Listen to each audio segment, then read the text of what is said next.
This is Crypto Empress. Isa po ako sa mga nag-i-educate about sa crypto industry.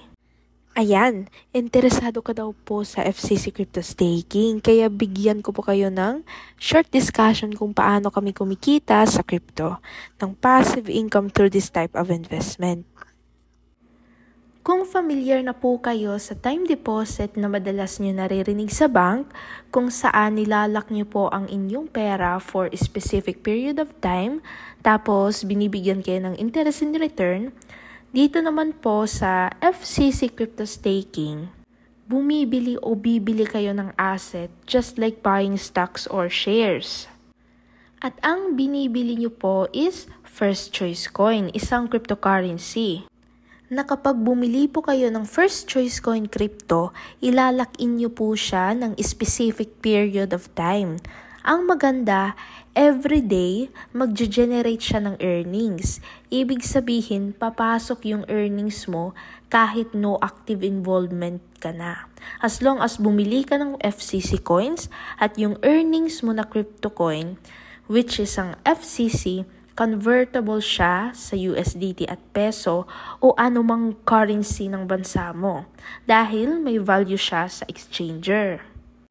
Ito po, for example, ibinili mo yung 42,000 pesos mo or mga around $700 ito. Ibinili mo siya ng FCC coin na yung bawat isa ang presyo is 33 centavos.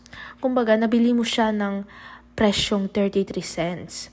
Magkakaroon ka ng 127,272 pieces of FCC coins na ang bawat isa nabili mo ng 33 cents. Ngayon, para kumita ka, ilalak nyo po siya ng 1 taon sa blockchain technology para kumita ka ng 80% profit in return. Yung 127,272 FCC coins mo times 80% equals kikita ka po ng 101,470 FCC coins. At sa 1 taon, magkakaroon ka ng 228,742 FCC coins. Ganon kadami yung pieces ng coins mo.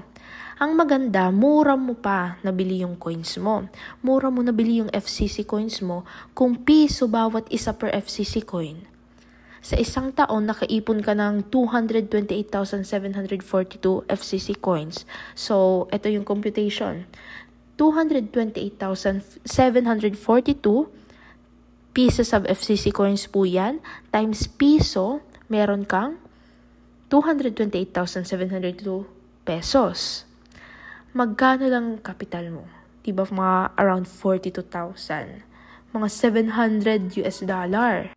Meaning may profit ka ng ganito, 228,742 pesos minus 42,000 pesos equals 186,742. Ganun na siya kalaki. Note, kinita nyo lang po yan ng passive income.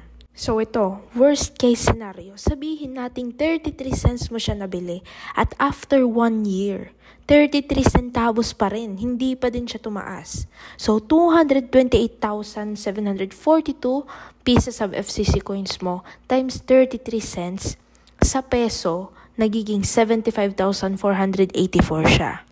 Meron ka pa ring 75,000 pesos. Magkano lang ang kapital mo? Ang tanong, may effort ka pa niyan? Of course, wala. That's your money-making machine. Money works for you. Ang pera na ang nagtatrabaho para kumita ka.